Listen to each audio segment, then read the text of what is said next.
téléspectateur mbokk internet Leral TV amati nañu mbégte ak kontaan ñëwati ngeen seen émission Jotaay Leer yi comme ni ñu ko baaxoo defee rek depuis ñu ko créé depuis ñu créé ko ba tey muy émission bi nga xam ne ñu ciy dalal ndaanaan yi émission politique yi jotaay politique di ci dalal politiciens yi nekk ci dëkk bi tey nañu am mbégte ak kontaan dalal sunu jëwriñ sunu xarit nekk koo xam ne moom murid ci moom seere muy Khadim responsable politique Kër Niang bokk ci Pastef Kër Niang nekk fa président bi jiite ko Khadim ñu bàyyi la ak téléspectateur Leral TV xam naa sax ñoom miin nañ la mais dañ leen nuyuwaat rek ci beneen fànn tey ñu bàyyi la ak internet di nga nuyoo. asalaamaaleykum wa rahmatullah maa ngi leen di nuyu mbokki internet yi ñuy seetaan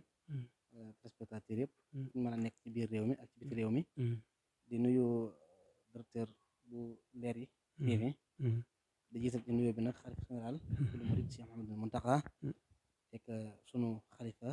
di sëñ Mouhamadou Lamine Bara ñaan yàlla suñu borom tabaraka wa taala may ko fan wu gudd ànd ak wér ba li mu naal liggéeyal ci sëñ Modou Fadiama suñu borom def ko ba naal yi naan sax naal ba àggale ko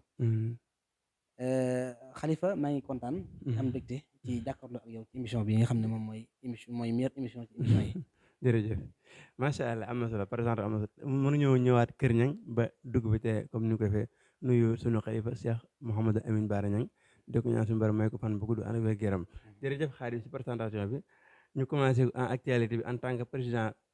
Pastef Kër Niang ñu gis situation bi ñu demee nii actualité bi mooy Ousmane Sonko Adji Sarr ñu war a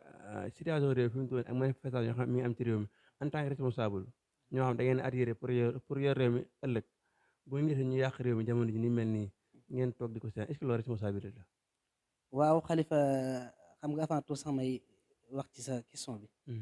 damay wax li nga xam ne moom la lii ak télévision bi di Leral TV nañu xam ne kenn laa fi koo xam ne jàpp naa ne membre la sax bu fi liggéey xëy na dama fi ñëwaat tey ci beneen titre bu bokk ak bi ma fi daan ñëwee xëy na nag maa gis lool ci kanamu Leral TV depuis lu yàgg waaye it yi ak yu tëy rek ñoo ko waraloon waaw surtout pour ñëw rek ci sa question bi mooy réew mi fi mu toll ak ni situation bi mel abordable bi nga xam ne moo nekk ci situation réew mi dañuy wax ne man sama bopp personnellement maa ngi bokk ci parti bii de Pastef di soutenir président Ousmane Sonko di ko jàppale ci li ma mën waaye su ma amee li may wax ci loolu responsabilité la boo xam ne lépp dama koy jëlawaat ci président de la république mi nga xam ne moom moo yor réew mi te su ko neexoon tey jàmmi réew mi dikk te jàmmi réew mi yaakaar naa li koy indi bokk na ci moom président de la république mu taxaw publiquement xamal Sénégal yi ne man de du ma def troisième mandat waaye itam dinaa bàyyi képp koo xam ne bëgg naa doon candidat naa la bàyyi librement tranquillement nga dem ci élection yi Sénégal yi ñoom ñooy tànn que le meilleur gagne lii daal defe naa ne bu fekkante ne moom defoon na ko situation bi nga xam ne moom la mettre réew mi mën nañ ci bañ a agsi mais Khadim loolu est-ce que tamit jar na est-ce que àggul nañ foofu ndax boo xoolee jamono ji mën naa ne président ba léegi waxagul day bokk wala du bokk te situation bi mooy instant liggéey na réew mi lépp presque mën naa ne Ousmane Sonko moo yor responsabilité bi ndax moo tax def discours varant guerram def discours bu ko neex génne population bi jabale si ndaw ñi président Macky Sall ba li xew ci réew mi lépp presque moom ndax moo jéeg ne damay def benn tournée boo xam ne damay jógee Casamance ba Dakar te loolu ñëpp xam ne mën nga nekk waaw xam nga jàpp nañ ne est-ce que nekkul lépp Ousmane Sonko mooy responsable bi waaw xam nga olof ne weñ gi mi ngi bañee ci mbañ xaan nga weñ gi mi ngi bañee ci mbañ xaan nga mooy Ousmane Sonko dafa dem ba agsi foo xam ne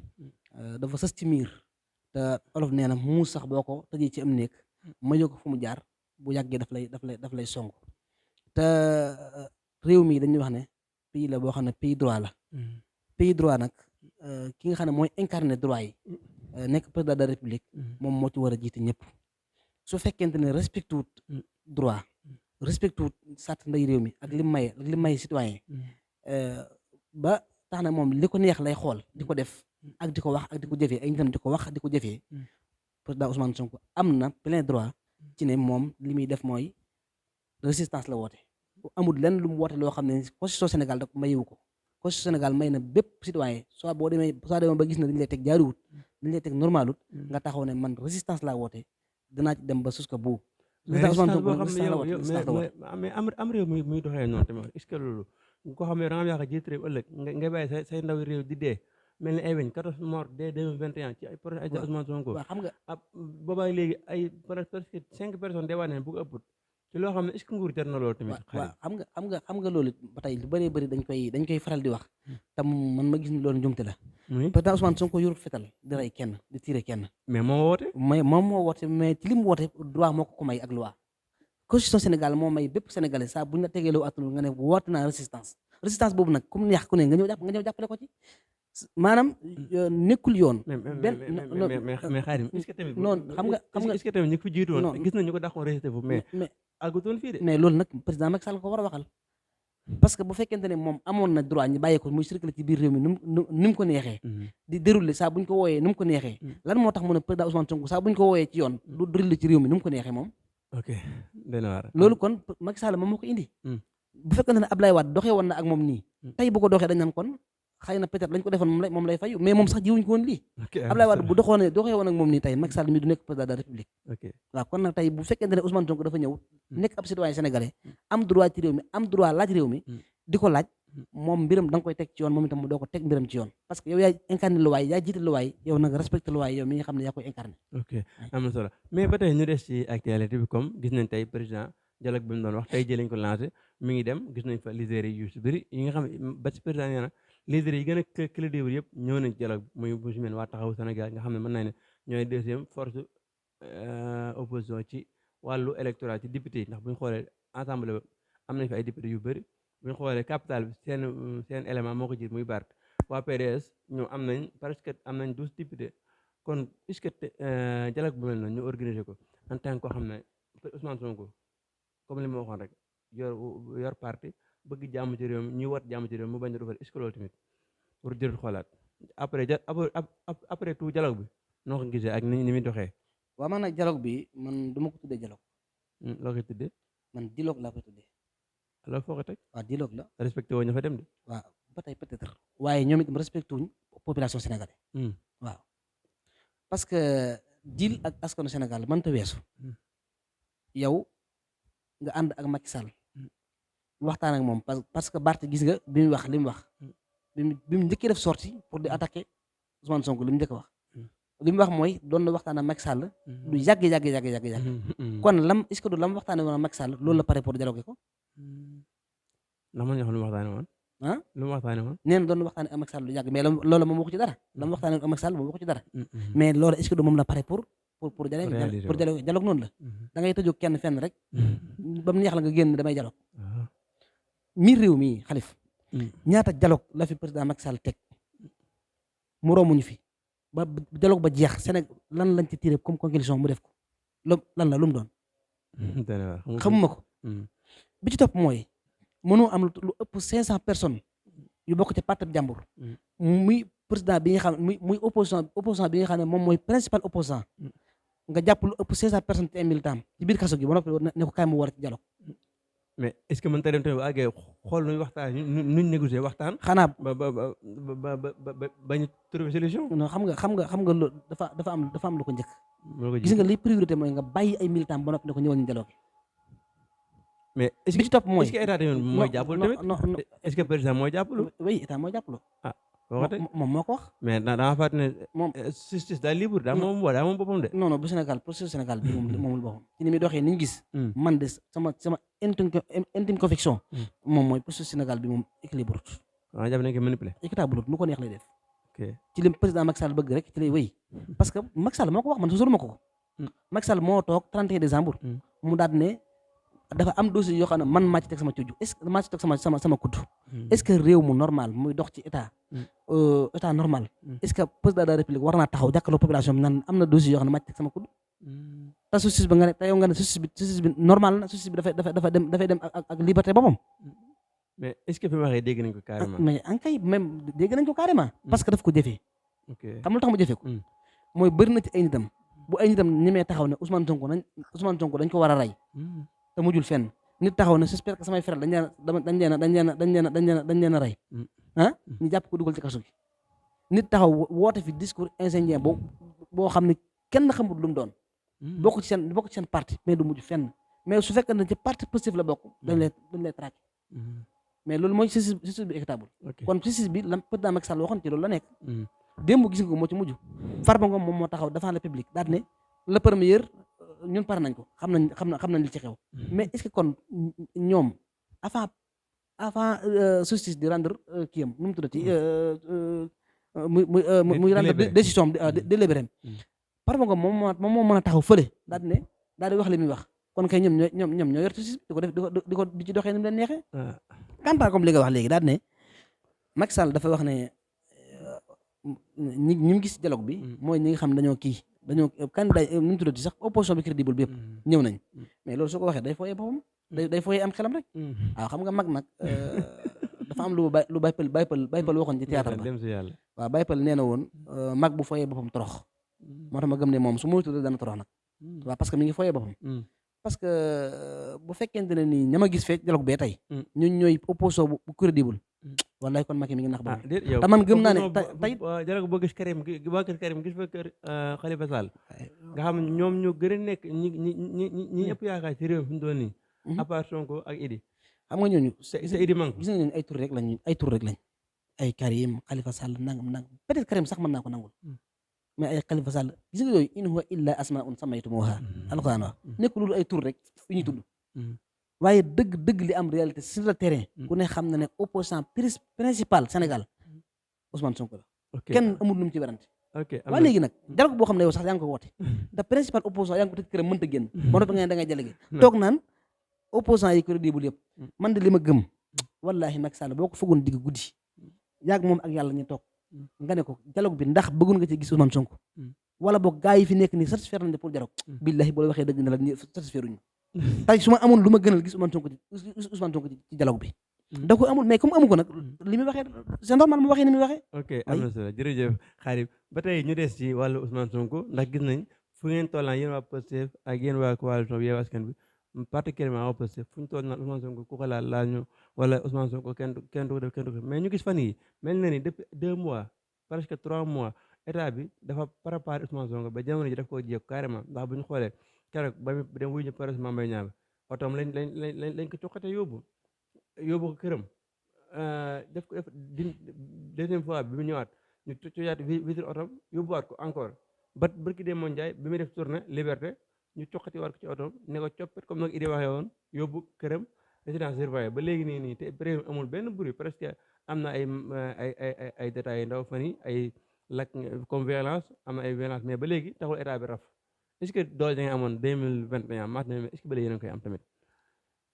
waaw Khalifa xam nga doole ji moom ñun su fekkee amuñ ko it su fekkee amuñ ko la ñu doon gënal te ñoom gëm nañ ne amuñ ko ndax ñoom ñu ngi ñuy jàpp ne nañ bu ñu bëggee jàpp te dara du xew waaw kon lu tee ñu mën ñoo bàyyi librement ñu bokk ci élection déet dañoo rek benn jéego pour gàllankoor la déet xam nga gis nga politique bu ñu ko doy wax mooy gentleman agreement mooy nga jantal ci kanam sa adversaire waaye gis nga yor police yor gendarmerie ku ko def askan Sénégal jox la yooyu yëpp man damaa foog ne Macky Sall li mu yor ci matériel répressionné li mu ci yor aka doon ndam mu nekkoon am réew moo xam ne doon janoo ak Sénégal mu génn matériel boobu aka doon ndam ci moom su prendre juste un exemple benn exemple laa lay jox Russie de tey ña nga ne déggoo yëguñu sax guerre am na ñoom jàkkaarloo wuñ Poutine jàkkaarloo wut ak ay opposants jàkkaarloo wut ak réewam xam nga ñu jàkkaarloo mi ngi jàkkaarloo ak OTAN di jàkkaarloo ak Amérique surtout pour ak Europe mooy OTAN rek tey jii moom ñu lay jàkkaarloo te réewam yëguñ loolu tey nag man gàcce la ci man bu ma demee bañ naan président Macky Sall matériel bi mu teg nee na li fi amoon du fi amati vrai que mu ne maanaam benn opposant la topp suba ak ngoon guddi ak bëccëg jàpp nee naa ko coppet ñi naan nee na ko coppet ak ñi naan su ko bëggee jàpp mal ma leen na ko dugal na ko ci manu militaire rek lenn lu ne ñu wax ko loolu du ndam ci suñu réew du ndam ci ñun est-ce que ko dañ leen fay seen bor ndax non du question fay suñu bor ndax ñun fi mu bëgg ak ñun ak gu fa ak ñun waaw fan la bëgg ak xam nga fan la bëgg ak ñun jàpp ñu yóbbu ci kaso gi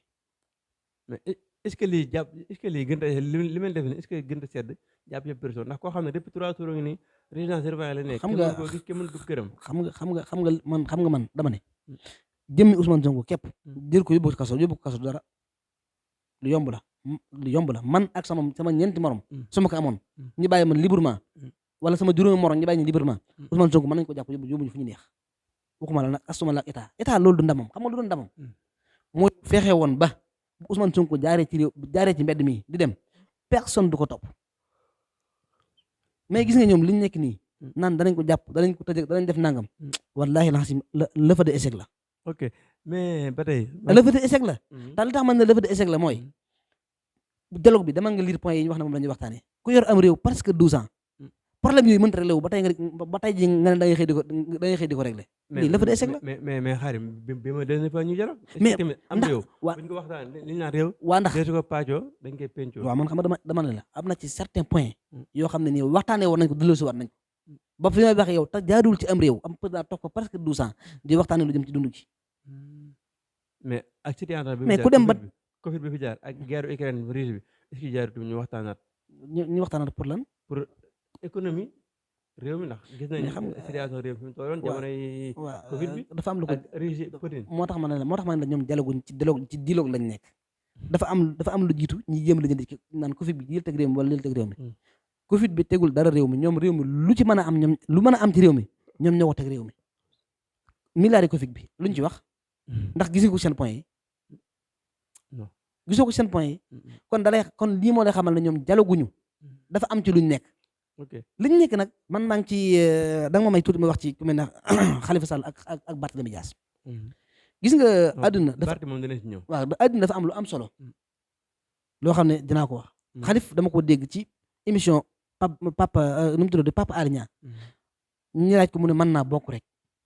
ba tax na seen jëf yi seen jikko yi doy waar yi ñu wane fan yi nga xam ne bokkul ci ak gore nit di ko def moom la ñu wane fan yi nga xam ne lii ñoom laloon nañ ko bi yàgg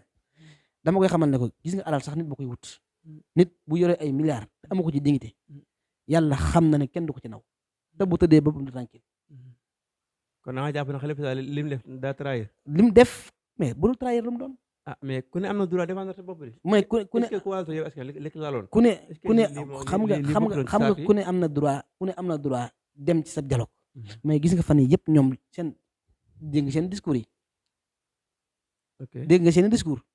même Ousmane Sonko donc moo ci wax yenn wax mais Bart moo ci génn def discours dama ne Bart dong moo ci génn def yenn discours yi mais boo ne Bart na Khalifa Bart su ko Khalifa bu ko neexoon Bart mën naa bañ a waxee noonu lan nga yaakaar waaw foo ko teg parce que moom moo ko wax Bart moo ko wala Khalifa moo ko Bart moom moo wax ne moom Khalifa Sall rek lay diglu kon maa ngi koy xamal na leen askan wi de mën nañ leen a bàyyi ngeen def seen dialogue dialogue leen man moom xam naa ne dialogue mais ku ne da nga jàpp ne li ma laajoon benn naataango dem da nga jàpp ne yow deal Karim diggante Karim ak Khalifa Sall ñoo tax a jug dialogue bi pour yow deal la yàlla xam na deal la loolu ëmpul benn Sénégalais mais waa PDS seen position ba léegi leer na mooy ñoom xam nga bëgguñ amnistie li ñu bëgg mooy révision du projet Khalifa Sall li wax leer na non xam nga man Khalifa ban daanaka PDS sax aw ma ak ñoom ay affaire man PDS man daanaka aw ma ak ñoom seen ay affaire ñoom depuis certain temps man aw ma lu may wax ci ñoom da ngay àndoon ko man xam nga lan nag PDS su ma la waxee franchement parler man dama comprendre lu ñu si ñoom lu ñu def lu mu doon moo tax mënu maa wax ci ñoom dara nit nag pour nga honnête boo xamul lu muy def mënoo ko waxal dara xamul ñoom lu ñuy def xawma ñoom dañoo ay opposant lañ xawma duñu ay opposant xawma fu ñu taxawee daal ñoom daal ñu ngi noonu man xawma ci seen biir dara lu ma leen wax tooñ leen ok léegi ba tey ñu des kaw Bart gis nañ Bart certain temps jamono ji yëpp mi ngi génn di def ay sorties ba démb nee na dañoo bëggoon taal këram après mu jàpp na ña fa demoon nee na si ni mu waxee mel ne Ousmane Sonko waa Pastef ci gàttal boog ñoo fa yebal ay nit pour ñu taal këram te koo xam ne seen xaritu démb la woon bu jamono toll foofu instant bi léegi neexatul est-ce que tamit Ousmane Sonko ak partem bi ak booy ànd ak moom est-ce que waruñoo bàyyi ku ànd ak ñoom daal ku ànd Ousmane Sonko yaa baax mais ku ànd Ousmane Sonko loolu ñu la koy taraake ci réseaux sociaux yi est-ce que loolu tamit bokk na ci démocratie terrorisme intellectuel bi ñu bëggee imposer ci réew mi est-ce que mën naa nekk waaw xam nga loolu toujours man damay faral di wax ne gis nga ay Barthélémy Dias toujours benn journaliste yi ñoom ñoo leen di mettre en erreur wala boog ñoom ñoo ko tey di ko waxee ak di ko doxee journaliste li ñu def waaw xam nga discours boobu mooy question boobu journaliste yi ba damay dégg ñu koy wax mooy waa Pastef ñoom dañoo nekk nit ñoo xam ne dañoo rànki ñi ñoom ku ànd ak ñoom rek ñu ne nangam ku ànd ak ñoom ñu ne nangam mais est-ce que loolu non xam nga est-ce que nekkul loo xam loolu dañ ciy gis tous les jours ndax réseaux sociaux ñun ci lañ nekk mais chaque jour boobu boosi benn leer ma bu doon direct bi ñu lancé buñ commencé rek xorom yaa ngi dégagé. waaw xam nga dama lay wax benn affaire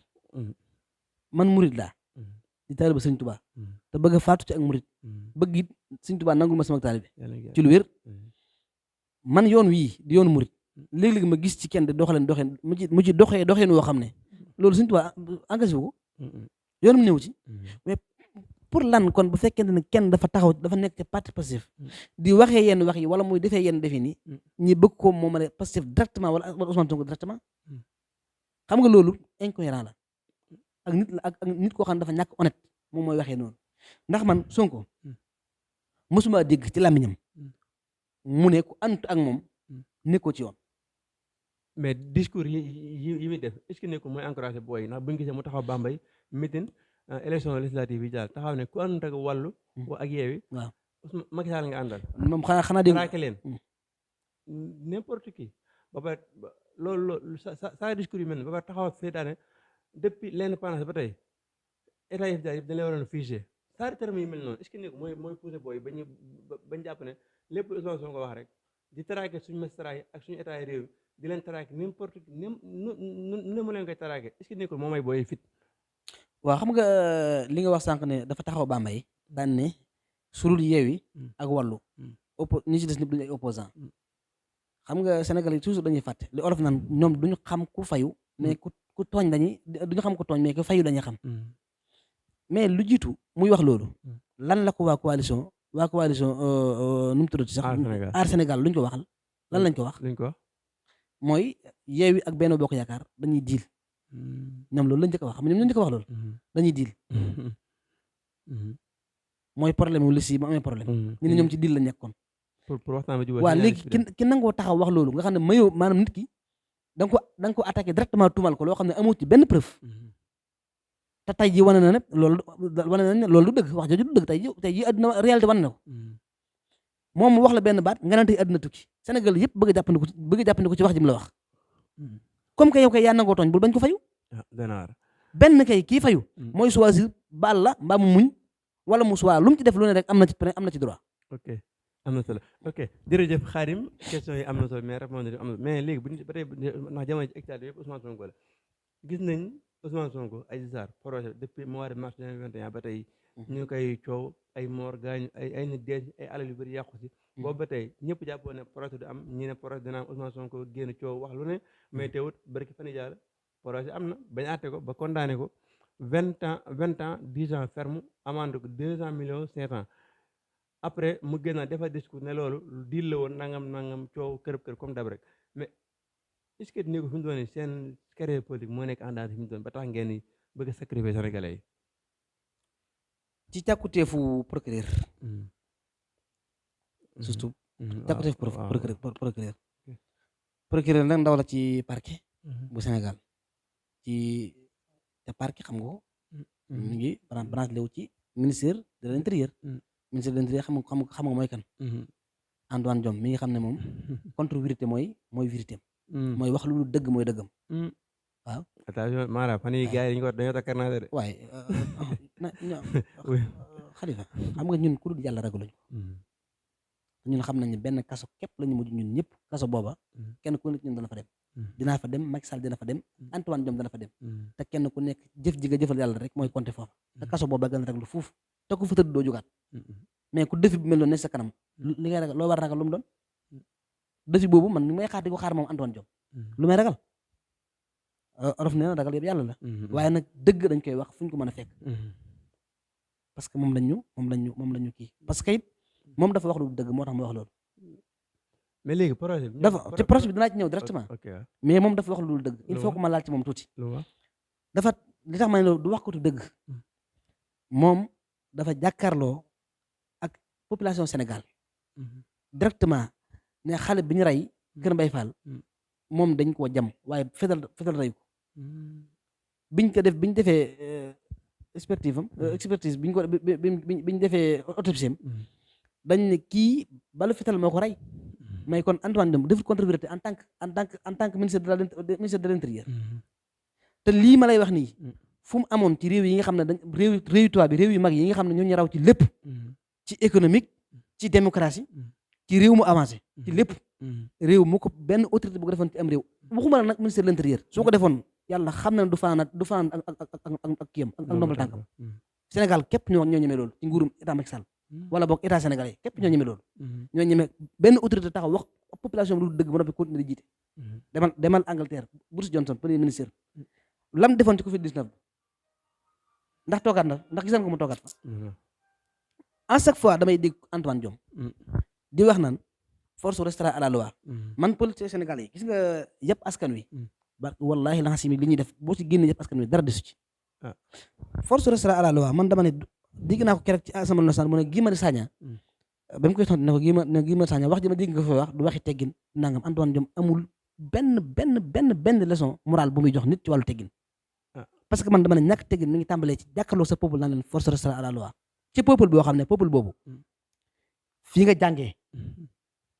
fii nga yaroo fii nga màggee ñooy dagg seen impôt di ko jox état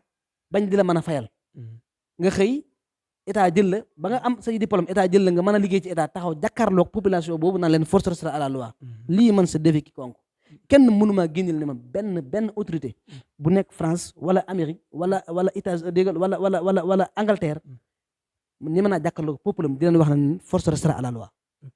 loolu benn autorité ñi mu ko ci réew yooyu Sénégal dong la mën am te loolu ak ñàkk tegin gu mat sëkk la mais nag damay wax ne population Sénégal ñoom ñoo am doye di ñi baal ma ci baat bi doye di gu toll ne ñeme ngaa Antoine Diome moo ñemee jàkkaarloo ñu mën naan leen force restera à la loi te loolu wax ju ñàkk tegin la. ok mais bu ngi ci réew mi ni muy doxalee ne après vandalisme yi am ci réew mi yàq loo xam ne bien public la ay BRT bi ñu koy yàq ak di yàq kër responsable politique yi fi nekk oui maa ngi woon ñi ngi doon dem ci projet ba damaa génn sujet bi doon wax ci Antoine Diome waaw damay ñëw foofu pour ñu eggalaat bi mais bu ngi ci jamono fan yi fi am affaire vandalisme yi fi am yoo xam ne mësuñu ko xamee Sénégal maanaam réewum jàmm lañ ko xamee woon mais fan li fi am ay cocktail Molotov ak ay di taal kër jàmbur yàq kër di ciblé ay kër ba ci opposition ak pouvoir bi yëpp mais loolu est-ce que bu fi jotee en tant que ministre de l'intérieur jërut mu fàttali war Sénégal yi ne réew mi kenn ëpp fi doole justice te ku fi justice soxla wala ku fi képp ko xam jalkante yoon dañ tegaat yoon est-ce que ne ko foofu la waxee waaw xam nga kii tegaate yoon day fekk moom muy def yoon kon a Antoine dégul ci yoon déedéet lu tax deful yoon foo ko teg lay am buntu kër Ousmane Sonko ndax la yoon la mais ko xam bu génne indi fi nekkee est-ce que nekkul ne ñu gaare ko loolu seeni wax la ñoom seeni wax la mais mas ngaa gis mu jaar fenn librement ñu bàyyi ko fitna am fa mas nga koo gis man dama xam yow yaa ma sañ a laaj non man moom awma si tontu mais man maa ngi laaj léegi man Sénégal yi may ceraan ok Sénégal yi may ceraan ñoom buñ déggee sama question bi ñoom xanaa am nañu réponse am mooy koo xam ne mosuñoo gis Ousmane Sonko ñu bàyyi ko librement ci dëkk bi muy dox te kenn alkaati topp ko alkaati defu ko dara ba noppi mu jaar fenn am fa mosuñu ko gis ku ko gis ku nekk rek na ma tontu ci loolu ok léegi ñëw si dossier bi ak projet bi xam nga procès Adji Sarr Ousmane Sonko man damay faral di wax ne da ngay dégg ñu ne da ci faatu bari na da ci yàqu ci alal bari na mais Khalifa dafa am lu olof di wax te loolu yàlla sax da ko wax gis nga fu dëgg amul jàmm dafa am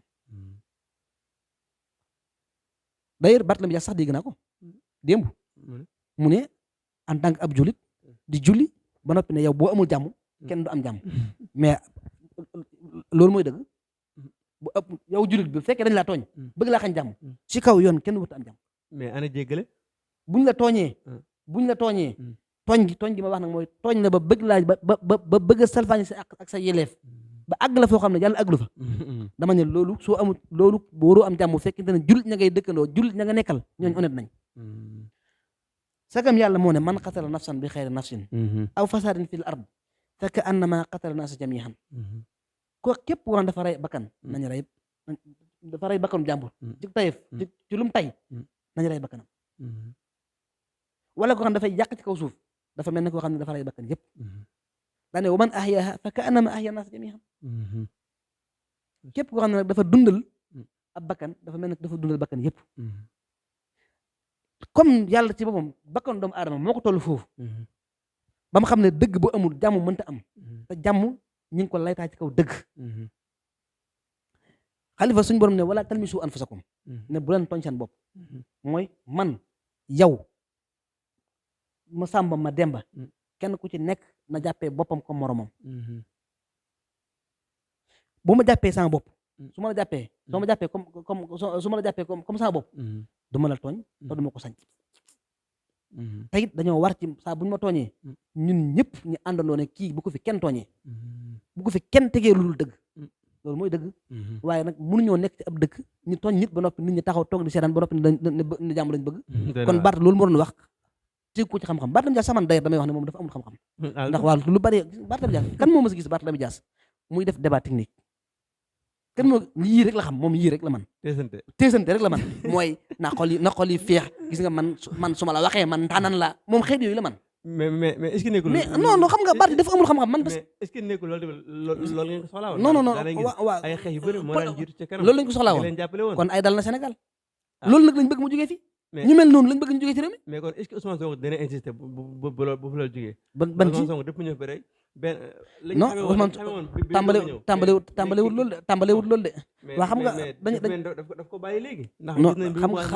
xam nga lu tax non xam nga lu tax mu bàyyi ko non xam nga lu tax mu bàyyi ko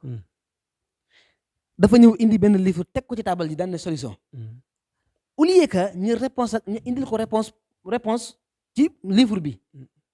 dem bind livre comme moom mbaa ñi liggéey réew mi tranquille di liggéey bu jaar yoon boo xam ne dina convaincre sénégalais yi bu dëpp boo xam ne moom livre bi bu nit xoolee ak li Macky Sall def compatible nañ wala buñ compatible moom li Macky Sall liggéey romb na livre Ousmane Sonko bi kon su boobaa li du am waaye maanaam levée d'échec comme ni ma ko waxee woon mënta weesu nag nit ki wala ci débat technique nga dugg moom ci ay naan salon de massage nga demoon nag fii nga jaaroon wala faa nga jaaroon man damay dégg souvent journaliste yi ñu bëree bëri surtout nag waa TFM ak ñoo yàkkamti non il faut ma tudd leen directement waa TFM man télé lañ boo xam ne man ñu leen respecté laa respecté naa leen trop dama leen yàlla xam na loolu dama leen respecté waa TFM waaye nag comme dañuy wax dëgg te it ñoom it danañuy wax dëgg nag waaye yii ma bëgg a wax dafa nekk loo xam ne ànduma ci ak ñoom yàkkamti nañ trop est-ce que waroon naa dem ca salon ba nangam def ne waroon na ca dem waru ca dem gis nga ñoom mais loolu est-ce que nekk amu ci droit en tant que journaliste poser question waaw gis nga ñoom non loolu damaa gis sax ñi ci def débat Bouba Ndour rek nu mu tuddati ñoom ñëpp di ci def débat mel ni comme quoi di def procès moral spécial ma bëgg leen a xamal ne leen gis nga ñun ay jullit lañu su fekkoon ne réew mi dafa tere salon de massage da koo tere comme ni ko diina tere xam nga diine moom bu ñu waxante dëgg d'accord léegi yu mel noonu rawatina góor ak jigéen waaw xam nga man loolu dina d'accord nag su fekkoon ne ñoom ci diine lañu waxee su fekkee ne ci ñoom loolu maanaam ñàkk dem ak Ousmane Sonko gi dem ak Ousmane Sonko gi ci Joël Bouté ñoom loolu daf leen a jaaxal waa tey ñoom kon concert yi Youssou Ndour di woote moom jaaxal leen est-ce que ñoo bokk kay parce que bu fekkee ne ci wàllu diine képp lañu sukkandiku woon concert Youssou Ndour daganul di mais ñoom fii est-ce que ne fi ñuy waxee mooy koo xam en tant que da ngay incarné benn leadership bi en tant que Ousmane Sonko ak fi mu toll jamono waa xam nga li ma la wax est-ce que jekk na en tant que Ousmane Sonko nii rek mu jóg bu xaaj guddi mu sol benn capuchon en sans chauffeur sans garde-côte dem dugg ci saari kër yu mel noonu waa xam nga li ma la wax mooy dama ne la moom demul foo xam ne constitution Sénégal moo ko tere mais moralam est-ce que mën na koo nangul demee Xaadim moralam ndax mën na ko nangul waa xam nga ci problème de moral buñ ci nekkee fekk na ci problème moral dong lañ nekk bari na fii leader politique bu nga xam ne Sénégal yi dañ ko jox nopp wala ñu fal ko sax kenn du ko fal waaw dañ ci xam kenn ay fii Sénégal lañ nekk Xalifa ñun Sénégal la ñuy dund réew mi gis nga réew mu xat la même addina sax léegi daanaka dara dafa impur parce que arab yi dañ ne alxaalamu xaritun saqira yutaalihu sukkaanuha ala kulli ma yutrawu fiha min al adas dañ ne monde bi day dëkk bu ndaw daan ne ñi ko dëkkee ñëpp yër nañ mboolem lu fi nekk ci lépp lu fi xew ci ay xew-xew yu metti ak yu neex lu fi secret ak lu fi dul secret daanaka nit ñi xam nañ ko dara na biitut kon ñoom yooyu nañ ñi ciy dimbalee bañ ñu cee sonal ñu ci sori léegi allez su fekkee daan la ko ñu daan léegi li ma ne fu dëgg amul kii du fa am jàmm du fa am yàlla suñu borom day ko bañ lool tuuma surtout nag bàkkaar bi bu ñuy wax njaalo réew mépp ndi ci ngalti suba ak ngoon guddi ak bëccëg Xalifa ñu bëri dañuy jàmbat ak a coow yàqu-yàqu yi am ci biir réew mi ci projet bi war naa mën a am gis nga bu fekkente ne dañoo jël aw ñaawteef di ko tuumal nit ñaawteef boo xam ne ñoo koy tuumal amuñ ci benn preuve te ku ne xam na ne boo tegoon njaalo kese njaalo kese boo ko tegoon yow xam nga suñu borom ni mu ko encadré loi yu sévère loi la boo xam ne bala mu ko appliqué ci kaw kenn daf ko wutal li koy accompagner ba ñeenti nit la digle ne ñoo koy teg bët te kenn du bokk ak moroom fu mu bàyyi ko te dañuy kenn ku ci nekk day gis bant ba di dugg ca gën ga loolu mooy tax ñu ne kii day dañ ko teg bàkkaaru ko njaalo waaw benn ndaw soo xam ne dafa ne dañ koo violé xam nga nekkuñ ci njaalo sax waaye damay wax ne bàkkaar bi ni mu rëyee rek boo ko mënee tuumal nit dagan na daal Sénégal ñi mën a teg dara Ousmane Sonko ci télévision yi espère mook nii la ko Adji Sarr defoon nag naa la ko Adji Sarr defoon nag te télévision Sénégal yi xam nga ne képp ku fi wax xeeti baat yooyu dañ lay recadré waaye bu Ousmane Sonko daganal nañ ko ñoom duñu wax dara déet mais keroog projet bi kenn gis ñu teg ko télé mais internet ñoo ko doon jàll mais demal ci seen revue de presse yi mais dañoo bind après kii jàllee mais xam nga revue de presse fu mu jaar revue de presse fan lay jaar ci organe bi la jaar ok kon li ma bëgg wax foofu mooy li tax ma ne li am nii c'est normal parce que dañoo bàyyi li ñu yàlla digaloon ba pare ci lu mel nii gis nga benn wàlliwu dafa toog ci dëkk di fa jaamu yàlla nit ñi dafa def loo xam ne neexut yàlla lu naqar yàlla te li naqar yàlla mooy lii li naqar yàlla mooy lii mooy buñ jëlee benn mbir waxal ko benn waay te yàlla ne woon preuve yi ñi lay demee te amuñ ci ay preuve ñu koy ŋawte deram bi ndax yàlla dafa fonk doomu aadama waa nit ñi léegi kon ñoom deru doomu aadama bi maanaam alal ji yàqu moo leen gënal deru doomu aadama dama laaj rek maanaam alal ji yàqu nii moo leen gënal maanaam alal jooju moo leen gën a metti kat deru doomu aadama di xotti mais ka fa dem tamit xaadim est-ce que nekkul lu jël njàgg mooy njàgg xam nga Ousmane Sonko fekkoon na fa taxaw ne déwuma fa ndax projet bi avant projet bi Ousmane Sonko bi coow jógee Sénégal yëpp muy man muy sama ñëpp dañ ne Ousmane Sonko demu fa mais li tax gars yi am dut bi Sonko taxawee publiquement ne dem naa fa waaye est-ce que dem gi moo jaaxal gars yi dem gi ci moom est-ce que yow xaadim en tant que responsable politique dem gi génnewu la waaw ci loolu laa lay wax di ne la nañ ma bàyyi di ma wax ne ma demoon na fa wala demu fa woon man sax daa am leen lu mu ci gisaat Ousmane Sonko mooy ak dëggoom li fait que am na honnêteté ku toll ne dem naa fa waaye lim nangu na dem na fa mais dafa nanguwaan def fa dara waaye la tax nit ñi gëmal ko ak demam ba noppi mënuñu ko gëmal ak nak defam dara xam nga nit ñi dañoo contradictoire Sénégal dañuy dëkk boo xam ne yàlla xam ne le Cheikh Ahmed Tidiane Sy Al Maktoum daan wax day dëkk boo xam ne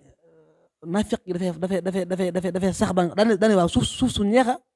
suuf la soo xam ne loo fi jëmbat mu sax